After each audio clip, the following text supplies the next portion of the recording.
Live. Hi, this is Lisa Crissey, and I'm coming to you from the Center for Deafblind Persons. In the background, you will be observing our working and teaching kitchen. And with that, I would like to have the PowerPoint started.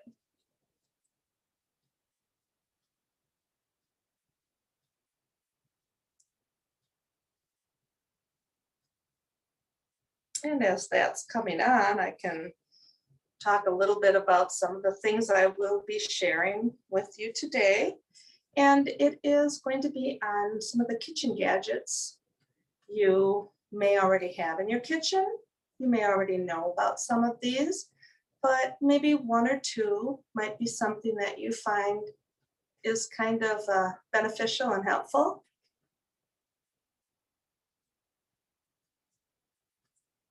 And I see the PowerPoint is almost up.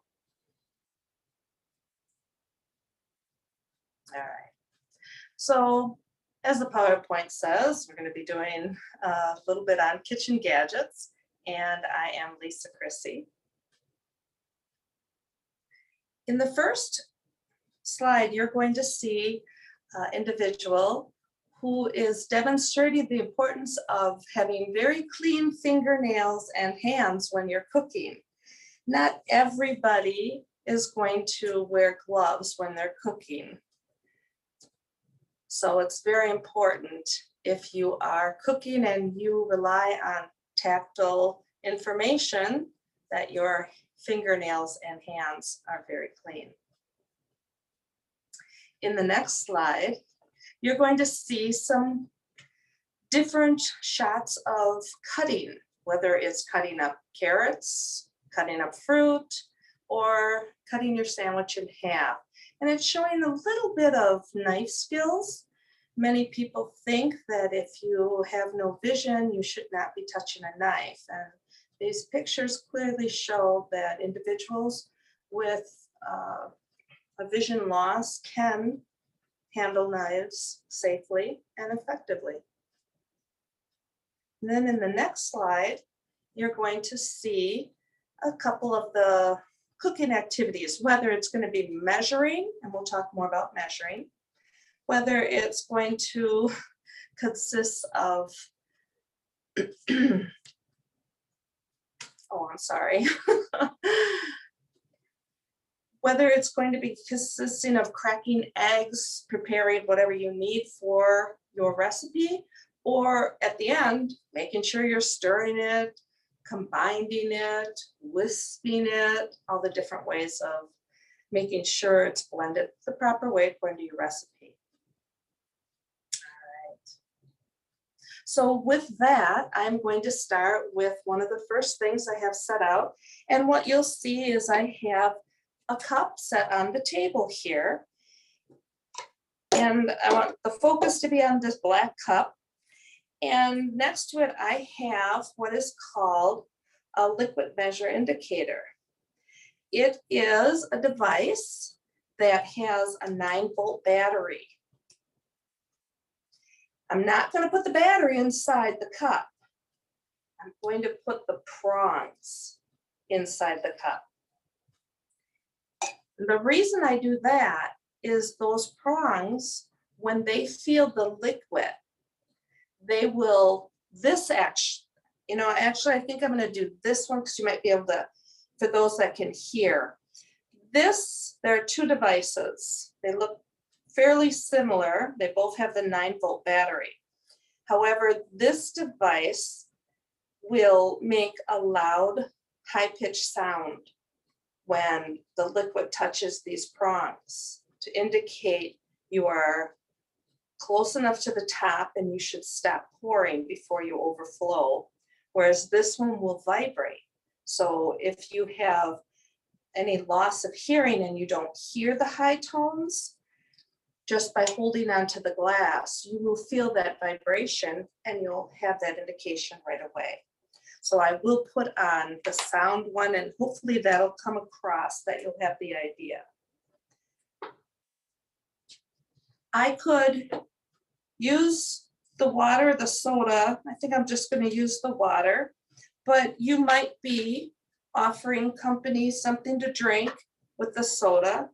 If you were pouring for yourself, one of the methods is you simply put your finger over the edge. When your finger touches the liquid, you know it's full and you're fine. You don't need a device. But if you're serving this to company, not everybody wants your finger in their drink. So, and yes, of course, we are going to take care that this is clean. So we are putting clean items in. So as I pour, and I might need to make sure that if I'm pouring, I find the edge, make sure that I am, and so then I begin to pour. Do you hear that? That indicates I need to stop pouring. I don't think you'll be able to hear this, but I'm going to put this in just in case you can. No, there's no way that you can really hear that, but I can very much sense the vibrating. So that's one of the devices that are very helpful for when you are pouring liquids into a cup, because no one wants to have their liquids pour all over the outside. So the liquid level indicator, very useful kitchen tools. The next thing I'm going to talk about, and you'll see me reaching over because I have a lot of my materials to the right of me, is I'm going to show you some of the measuring, cutting, high contrast. What I'd like to do is I'd like to start with,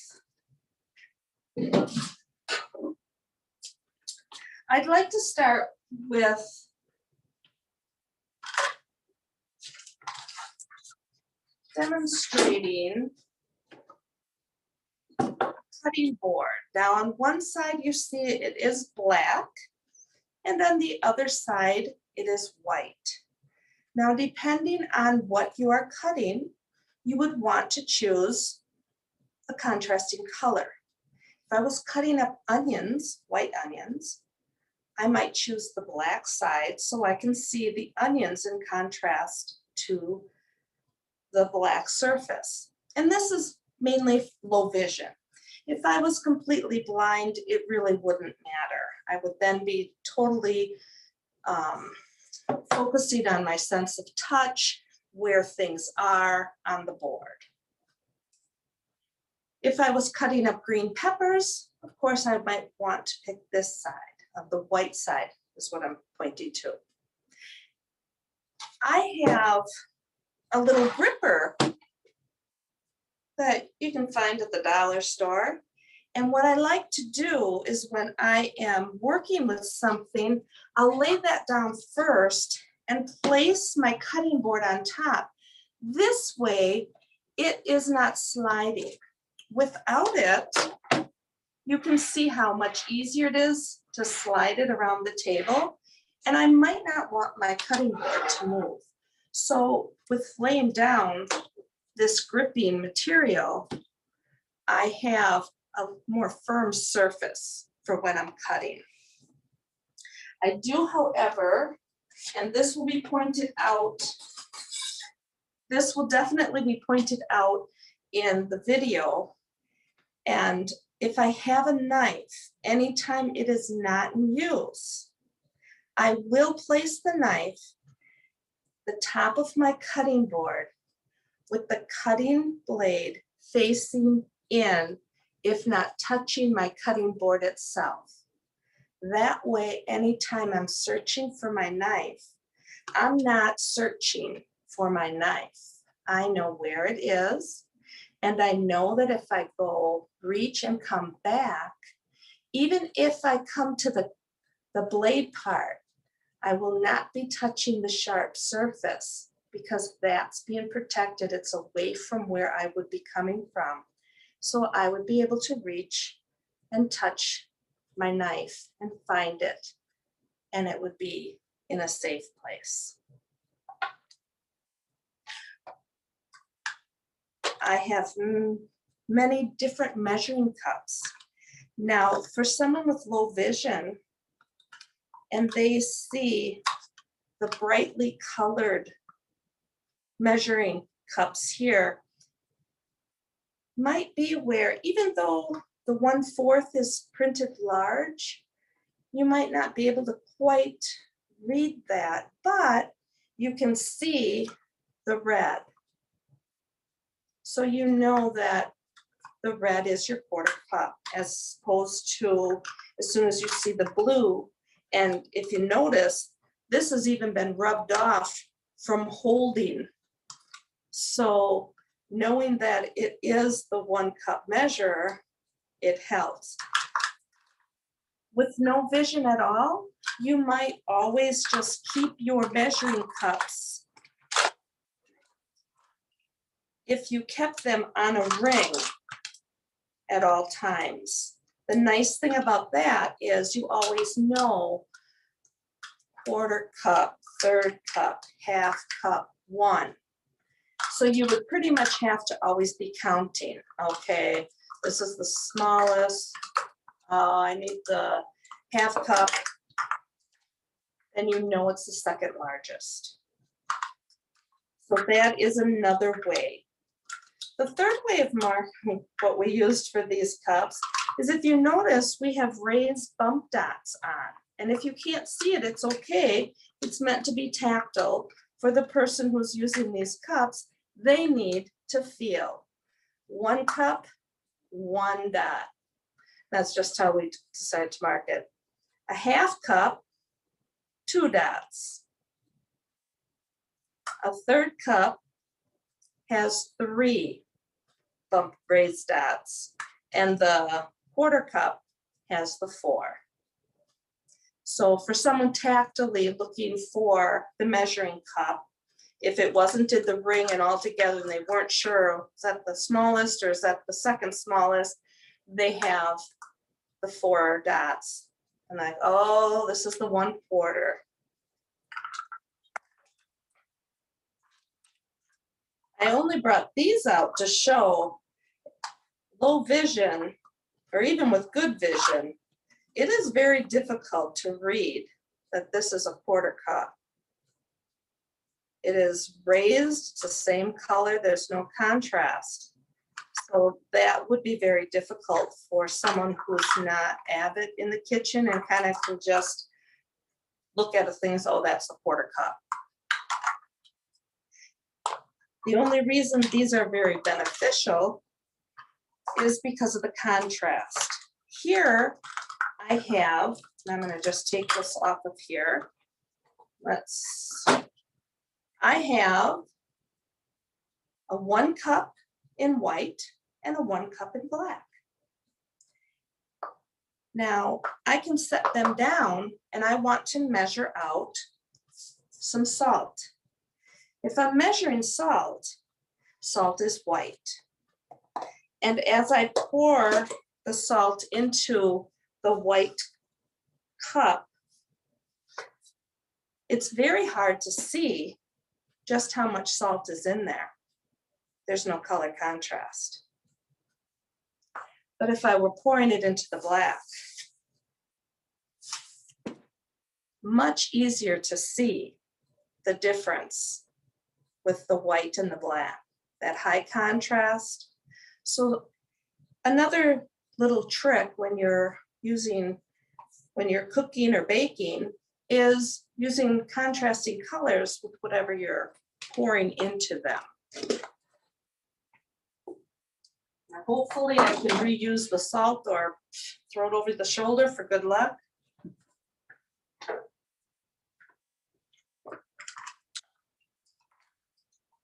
Also, the same holds true when you are using teaspoons, tablespoons. Whether it is the white, maybe for measuring cinnamon, black for anything white, baking soda. I would even use the white here for the liquid if you are measuring vanilla, if it's the brown vanilla.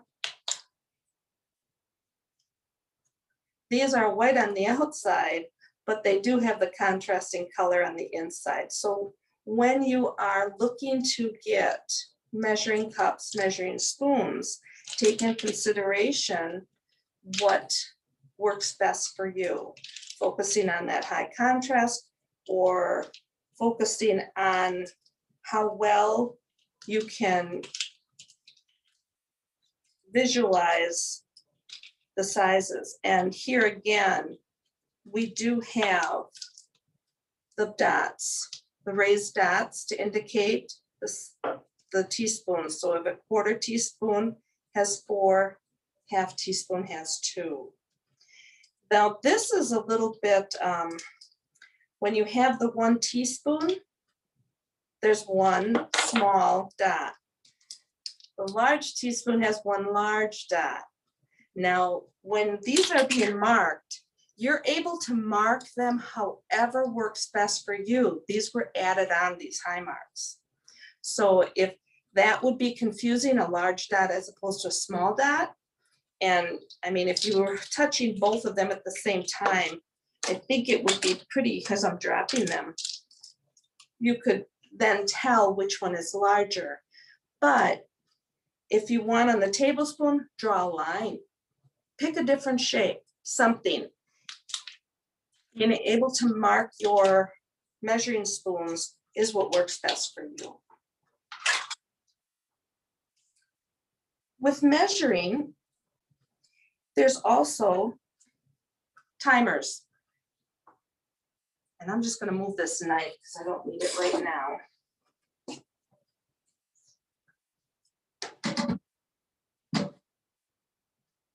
The worst thing is when you're cooking and you don't hear your timer go off, or you don't see how many minutes are left. So fortunately, there are many different timers available that you can purchase. And oh, I did not say this disclaimer at the beginning. We don't sell these products. We're simply demonstrating some of the products that are out there. If it's something you're interested in, you can contact the center and get information as to where you can purchase it, but we do not sell it. I happen to have 4 different timers based on what your preference is, what works best for you.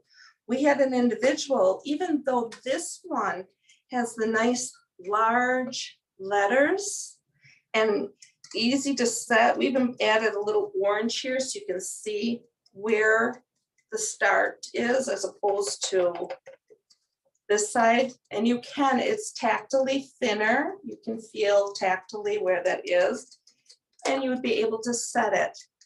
And I'm just gonna, that's not very loud. So this one would probably benefit individual who needs larger print, not necessarily someone who needs a louder sound. This timer is nice because the individual, it was important to them to see how much time was left. And this red high contrast shows there's a lot of time left. Like, oh, there's not a whole lot of time left. I better hurry up and start wrapping this up so I'm ready to take it out of the oven, or maybe I should check it now. So this gives you a little bit more of an indicator what a very nice visual.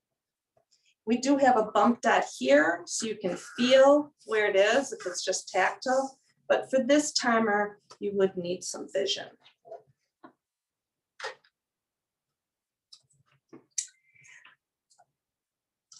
This little timer is a timer where you wouldn't need vision. It has bump dots on it, And it's not saying what is the 1, the 10.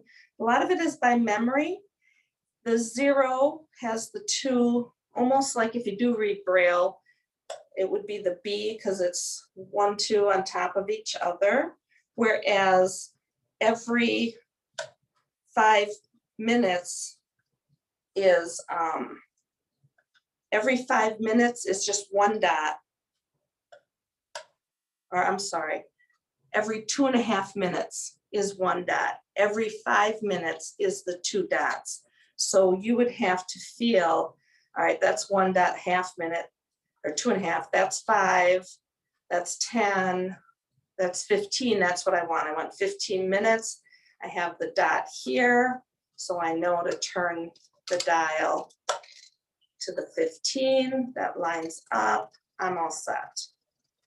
And then you can set your timer, and this one you could use with no vision. And of course, it's much smaller because it's not trying to show the larger print. And then has a fairly decent ring to it. If still that is not going to work for you, there also are timers you can wear. Now I have one that goes around my neck. There are timers you can wear as a watch as well. And this one, again, it's the 5, 10, 20, 30, 40, 50. Those are marked, but in addition, the 15 and the 45. So those were added. So it's a matter of really remembering, okay, so here's 0 minutes, the first dot's 10. Oh, that one's really close. 15, 20, those are pretty close to each other. And then 30, 40. Now these 3 are real close. I know it's 40, 45, 50. And if I come all the way back up, I'm at the 1. So that kind of has a loud ring to it, a little bit louder, but I can also feel that going off when I'm wearing it. Are there other timers I haven't shown you? Yes. So I suggest you think, what is it I need? Do I need the large print? Do I need the loud sound? Or do I need to have it wearable where it vibrates? What works best for you? There are lots of things out there to make sure that your cooking experience is a good one.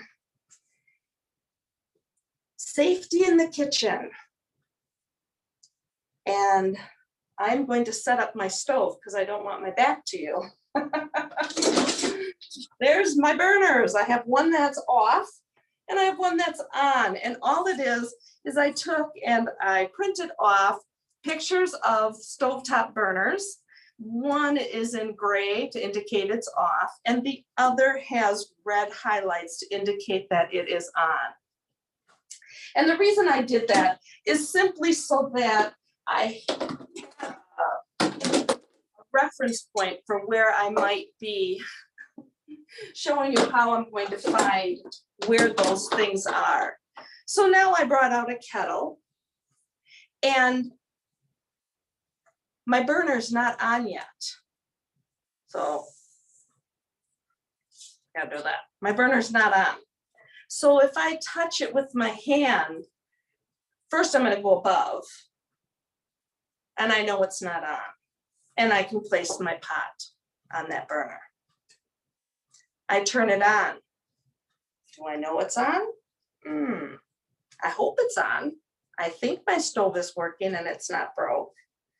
But sometimes you're just not sure. So if I have my wooden spoon, what I can do now is I can use this, and this is not my stir spoon. This is my location spoon because I'm going to be touching it all over. So I'll take my spoon, and I know where my stove is, but my spoon is going to find my pot. Oh, there's the handle. Okay, oh, that handle's getting hot. I'm gonna need my hot pad for that. But here's, okay, I can feel my thing. Is it on the burner? And I can feel, okay. So now I know exactly where the burner is. I could bring my hand down to get close to see if I'm feeling the heat, but I really, in this case, I did feel that the handle started to get warm. I didn't need to, but I did find that handle with my spoon first. I didn't just grab it with my hand. Safety is important. Now, knowing that my burner is hot and I found my pot, I'm able to stir. There are devices, and I don't have one, but you can put it in your pot and it prevents it from boiling over. Here, I always suggest you heat on medium. You can boil on medium. You don't need to boil on high. A lot of people are impatient and they want to boil on high. It's not good for your food, but for safety reasons, you would want to boil on more of a medium. So some of the safety things by using the spoon to locate that.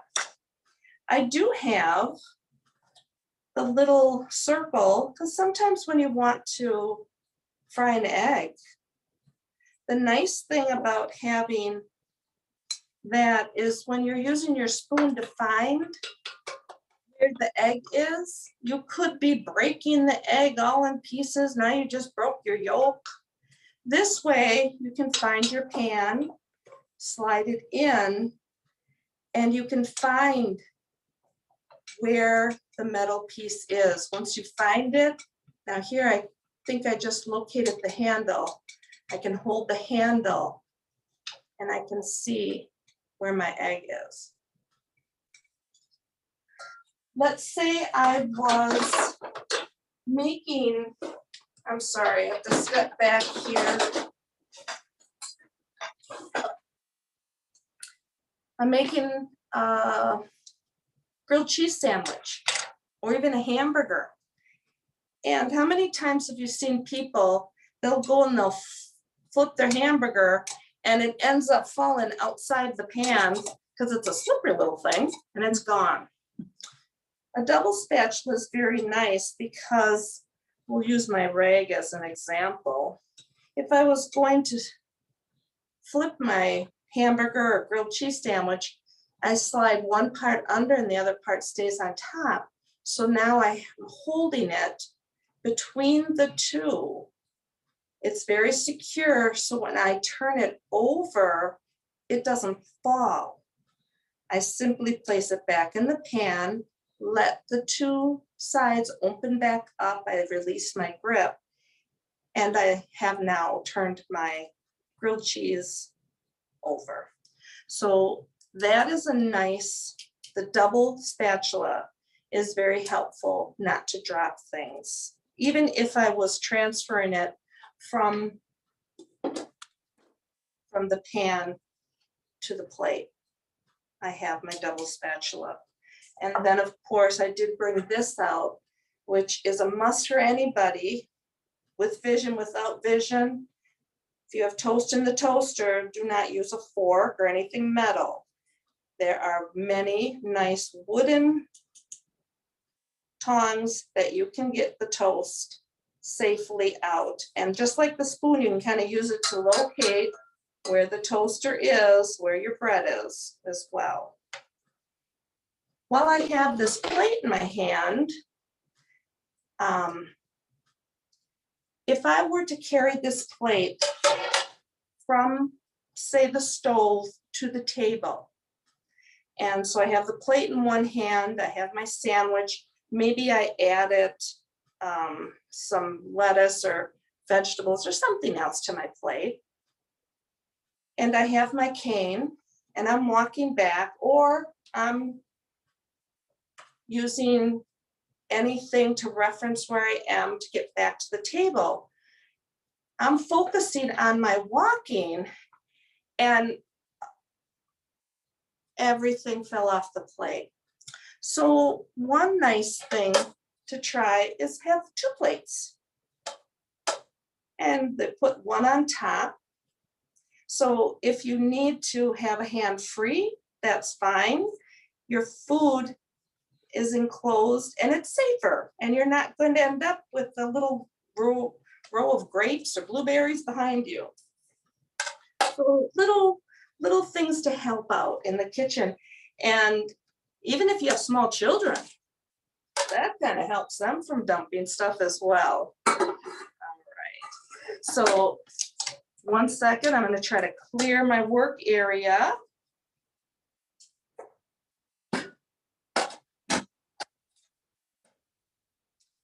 I talked a lot about a stove being hot. What about working in an oven? Now, I don't have the scars anymore, but always seemed like when I wanted to reach in and check my cakes, I would touch the very top of the stove, and I swear I always had a little line on my arms right there to indicate, yep, I did not use a very important push me, pull me device. What's great about this device is it actually looks like a ruler, and it indicates that it's 12 inches long, but then there's a handle. It's wooden. It actually has a magnet. This one has a magnet on the back. So we keep this attached to our refrigerator or easily found. You can put it in a drawer, wherever it's close enough where you're going to find it. So when you open up the oven drawer, the door, it's not a drawer, there's a hook not at the very top, but just below the top. It's kind of indicated at the 2-inch mark. And that little notch is shaped perfectly that when you have an oven rack, and I'm going to use my hand to show an oven rack, and I put that in, and that hook will grab and pull that rack out. And usually it's that first little ring, and you pull that rack out. Well, you can't touch that rack to get it back in. So the notch at the top, you can just push the rack back in. So this is a very nice push me, pull me gadget if you're going in an oven to keep you safe. Another thing you might want to consider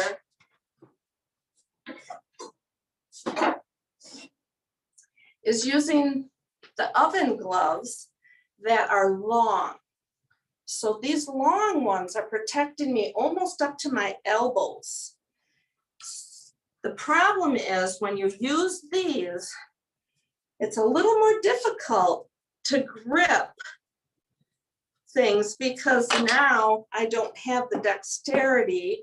I can feel the table's hard, but I cannot feel there's a piece of paper on top of this table at all. I can't feel that. So there is the safety side is great. I recommend putting them on and taking them off. If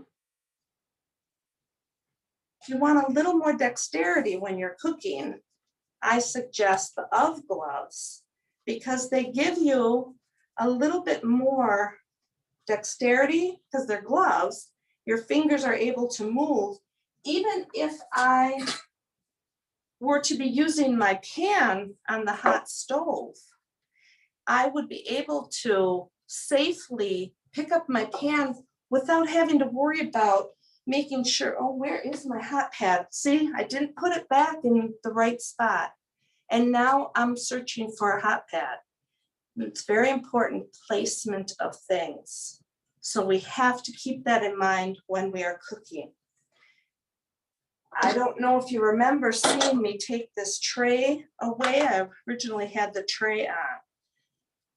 When you are cooking, you will have your recipe. So we have a recipe book, vegetable soup. I have it in Braille. I have it in print. If I need to have this in larger print, I can have that make sure I have it in larger print. Or some people have it on, they have a magnifier device, maybe it's a CCTV or something within reason, close enough in the kitchen, but not everyone has a big device like that. If you caught the video before when they were showing that there was the iPad can have your recipe on as well if you don't want a big recipe book. You can either have it where it reads the recipe to you, and if that doesn't, you still can't hear that. You can enlarge it so you're able to manipulate it on technology. Does everyone have technology? No. So there is low tech and high tech for reading your recipes. Now I have my recipe and I know what ingredients I need. So I'm going to use my tray to help me organize what I need to use. It might be I want to wear gloves because I'm going to be mixing cookie dough. So I have my gloves for that.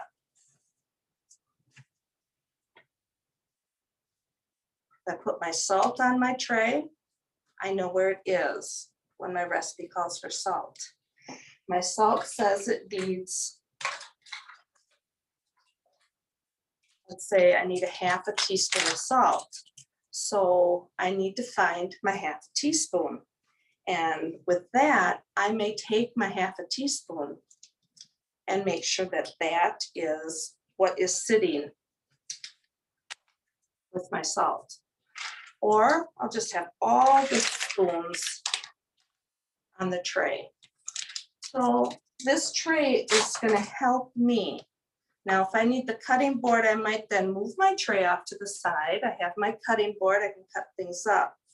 Another fun thing to do is having more than one bowl. I'll have a bowl that I'm going to mix everything in, but I'm also going to have a garbage bowl. When I'm cutting carrots or vegetables, there's always something you don't want from that. So it's important to have a place to keep those things. So when you're done cleaning up, you're not searching the entire cupboard because I'm done with it, it goes there. I'm done with this, it goes there. Everything has a place. Organization is key.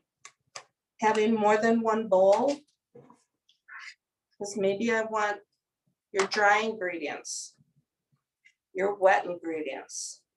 Then when you combine them, you have enough containers.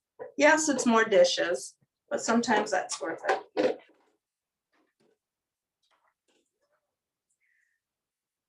Before we go any further, I do have a video. And before we start the video, I do want to preface it with, this individual is looking for a job in a kitchen. And what's her roadblock? You can't give a knife to a blind person. So we were creating videos kind of as a visual resume so that people can see the I can before the I can't. So with that, go ahead and show the video. I'll be talking, we turned the sound off on the video, and I'll be talking, explaining it as we go. So here you see an individual who lost her vision about 6 years ago. And so she is going to be cutting up. What I requested is for her to start with the cucumber. And so sometimes the video kind of freezes. It's trying to do a lot of things at once. But what we should see in this video, if we can get it to actually play, we're going to see she has her cutting board on the table. She has her tray with all the ingredients on the tray So when she's looking for something, she's going right to the tray to look for the items she needs. And as she locates the tray, she has her knife, and she's going to cut off the end of that cucumber and place it in her garbage bowl. So she won't be searching for it. It won't be left on her tray for later that she's got to worry about making sure she doesn't serve the part of the cucumber she doesn't want to serve.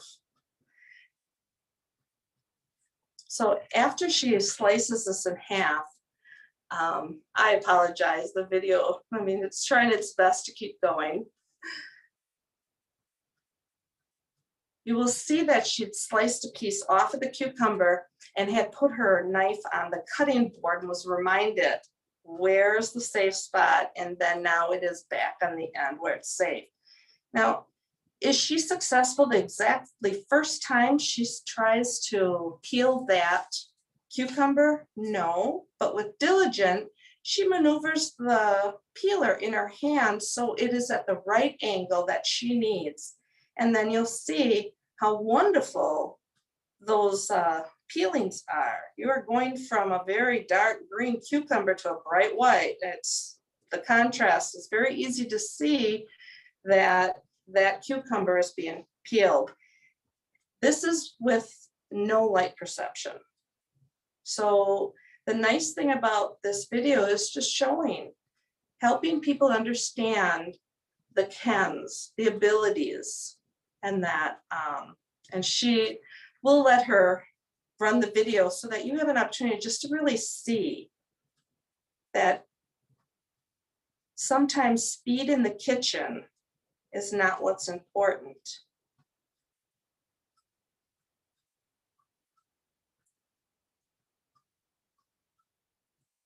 When she first started, she was trying to go from the top down, and that didn't work. And then she peeled from the bottom up, and at first that didn't work. And it was just a matter of, I'm going to keep trying because I've peeled. I've done this before, and I know I can do it. So you will see later in the video that she will be slicing it up as well. I don't have everything as far as cleaning up. Now, if you notice, she has a glove on one hand and not on the other. And that's what's important, getting gloves that fit the right size. If she was at home cooking for herself and her family, she would not be using gloves, but she knows if she's going to work in a commercial kitchen, she may be required to wear gloves. And the one that she has on right now happens to be extra large, and she would benefit more from either medium. So getting the right size equipment, what works best for you, is very important. I'm looking at watching the video as you are watching it because I want to make sure I'm commenting and explaining some of the things you are seeing as she's looking for her knife. Now she went right to the top of her cutting board. She has found her knife, and now she's proceeding to slice that cucumber. She's using her sense of touch to have those slices the width she would like them to be. Without vision, is every width exactly perfect? Absolutely not. Now, we tried some other things. We tried slicing the cucumber, and I'm just going to put out some devices on the table so that I remember that these are the things, because I'm not sure. On the video, I don't see myself. I see the interpreter and I see the video. So I'm right now, as I'm talking about the video, and she's continuing to slice those cucumbers, I'm going to set up my tray and have some things out that we tried to see what would work best for us.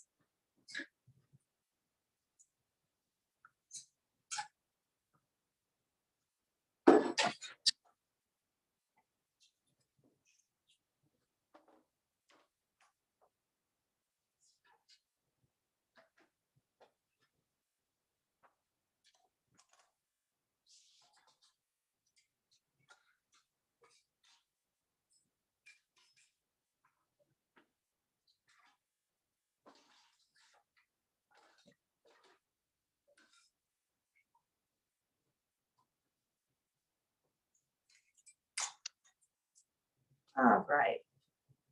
And I don't want to cut the video short because I like the fact that you're having an opportunity to see and experience an individual who is very successful in a kitchen. And with this, we can show other people that you don't have to be afraid. She happens to be using the cutting board that has a little drop in it. And what's nice is it has a 1 cup measure, it has a ½ cup measure. So if you were cutting up something and you needed to measure it, you just slide it off the board and you fill up whatever size your recipe calls for. So that's a nice feature on that one. But I didn't bring that one out because it doesn't have the color contrast feature to it. And that wouldn't work well if you needed a black cutting board. If you needed a white one, then that would work for you. So looks like she's pretty much to the end of this video. I think that we could end this video because she's just going to finish cutting. The next video will show some of the cleanup and things that she does. So with that, cutting that cucumber just using her sense of touch, she was efficient. They were sliced pretty even. We tried this, and this actually is, it's made specially for a baked potato. It has a little prongs, it's a wooden base, little prongs sitting in the middle, a groove that kind of has a half little doved in, so the potato could sit there and not roll. And then there is what looks like a rack that you slide back in. Now, as you see, I am really eyeing this up to get it in. When she was trying to slide this in, it was a lot more difficult. This is not made for someone with no vision. This is helpful for somebody with vision so that when they're making their slices, they have a guide already. So they can just slice in each one. And do you see where my eye gaze is? I am looking directly at this device with each slice. What happens when I don't look and I have to do just by feel? Okay, I think I got the first one. Oh, it bumped. So I could get the first one or second one, but I'll just go down. Now, I could have sliced twice, and with each slice, it could be a little bit different. I have no idea if I'm going to the next one or if I'm skipping. Oh, I bounced. So I don't recommend this for someone without vision. Low vision, maybe. Now I could use my finger to guide it, but is that safe? Maybe if I was at the top. What I like is this glove. And this is a glove to prevent from cutting. And what we did was she put this glove on first, and then, well, I'm putting it on the hand that I cut with. That doesn't help. If I'm going to hold the knife in this hand, I do want to put it on the hand that is going to be looking at where I am cutting. And then I will put the plastic glove over. This also helps if you're working in a restaurant where you have to mix warm products, because then your hand doesn't get too hot through the plastic. So with this, then I'm able to better feel each one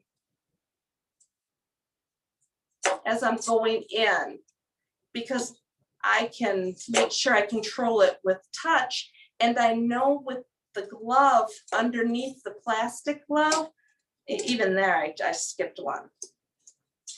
So with low vision, this might work a little bit better. Every device doesn't work well with everything. Sometimes it's trial and error. Sometimes you spend money, even the average person. Ooh, wow, as seen on TV, I want that. Doesn't work that well at home. We tried this device for cutting because it guides itself. One push, it's cut. Without vision, you really have to feel the sides, measure this up right, and depending on what you're slicing, you might need a lot of muscle to get that pushed down. Or you sit there and you're like, and you're fighting it to get it to go down. So nothing is foolproof. When she was finished trying out all the little gadgets, she did finish up with saying, can I just use a knife? It works for me better. We even tried this device to use this as our guide for cutting. Stab it in the onion and slice, move, slice. Very hard with the tip of a knife. I don't suggest this at all. But what I do like about this device is I have a nice handle. I can hold the handle. Shooting out from the handle, 1, 2, 3, 4, 5, 6, 7, 8, 9. There are 10 prongs.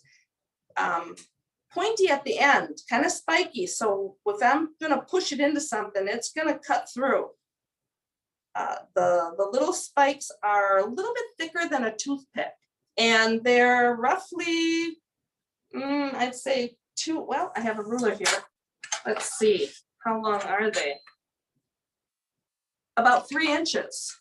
So what's nice about this is when I put that into even if I put it into the cucumber, stabbed it into the potato, the apple, whatever, it's being held in place.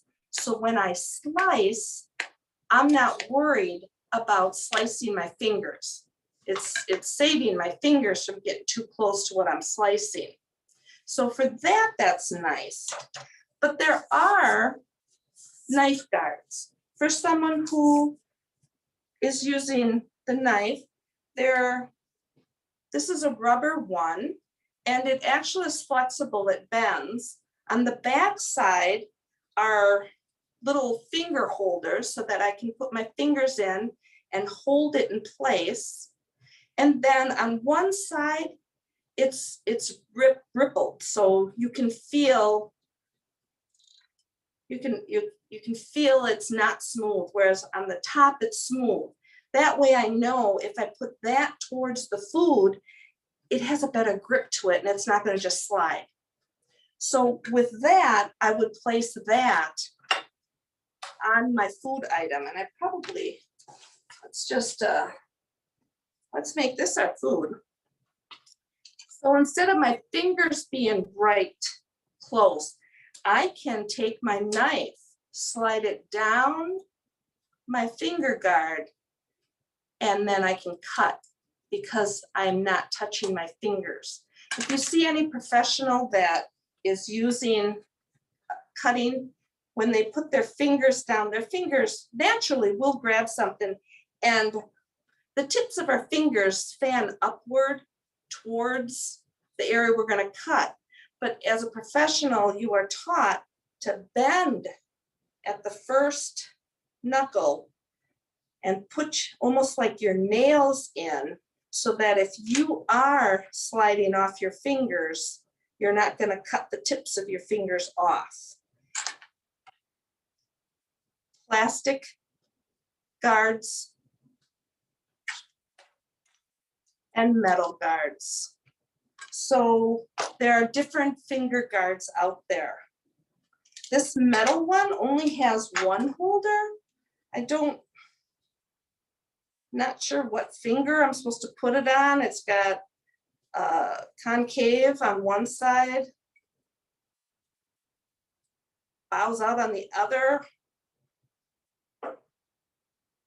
Not a fan of this one, but somebody else might be. This knife, it's easily able to pretty much grab the handle and you have an idea where the sharp side is. But I do have to gingerly touch to make sure. And once I know, okay, when I grab the handle, this little butt at the end curves down, so I know I'm holding sharp side down. We have a knife here. The handle is exactly, looks pretty much the same. The blade, because it's been sharpened, it's hard to see which is the sharp side and which isn't.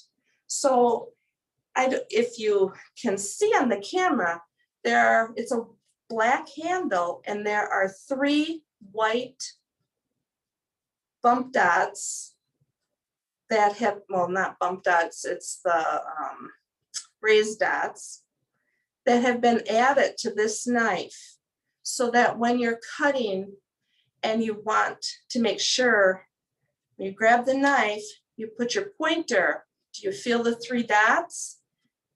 If not, oh, my knife's upside down. I can't cut with that side. And then you know to flip it over. I have my 3 dots, I'm ready to cut. So there are ways of even marking your knife.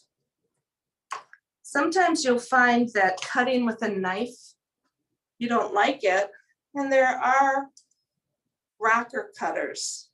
This, you know, you just rock. It's easier on your hand instead of this lifting, depending on if you have shoulder issues or whatnot. You can just lean into it, and this one, it rocks. You're not picking up, which, you know, a little bit more of a workout. So there's other knives that work. You might find scissors. Forget the knife. If I'm cutting up my celery or my lettuce, I just want to cut it with a scissors instead. So the nice thing is, find kitchen scissors that do come apart, much easier for cleaning, because cleaning methods are very, very important. And I am a talker. Let me make sure I'm getting through some of these things. I do want to talk a little bit about another device that is out there. I'm sorry, I've been down. This is a talking kitchen scale. Now, we talked about measuring, and I know cooks that don't like to use measuring cups regardless of what they're measuring. And the reason is every measuring cup measures just a little bit differently. So if you want a recipe and you're very particular to how much of every ingredient you put in, you might want to use the scale. This happens to be a talking scale. And what I like about this is when I'm measuring liquids, there is no way I can see when I have a half a cup.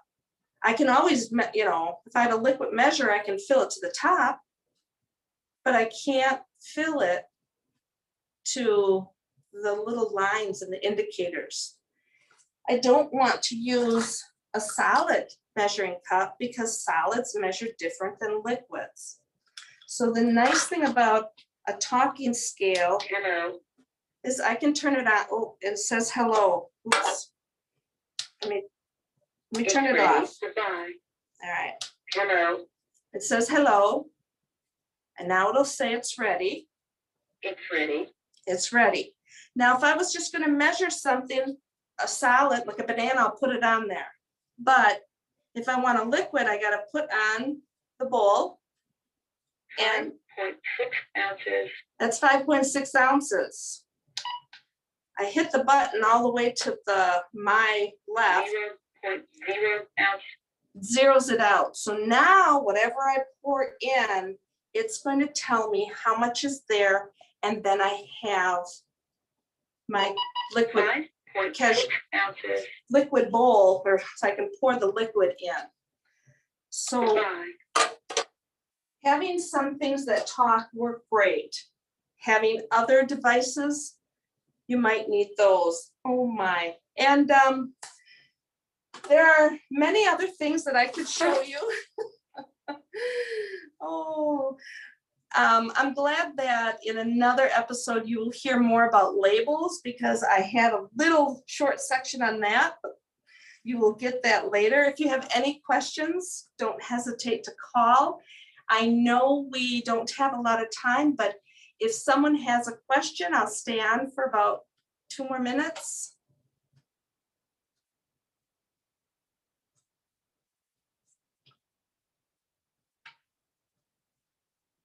And if there's a question, Deanne, you will read it to me because I can't see the screen to read it myself. What you see up there now is the Center for Deafblind Persons Incorporated. We are located at 8306 West Lincoln Ave in West Dallas, Wisconsin, 53219. Our phone number is 414-481-7477. I apologize, I do not have our toll-free number up, but I do have my email. If you'd like to email the center, we have a website, www.centerfordeafblindpersons, www.deaf-blind.org. All right.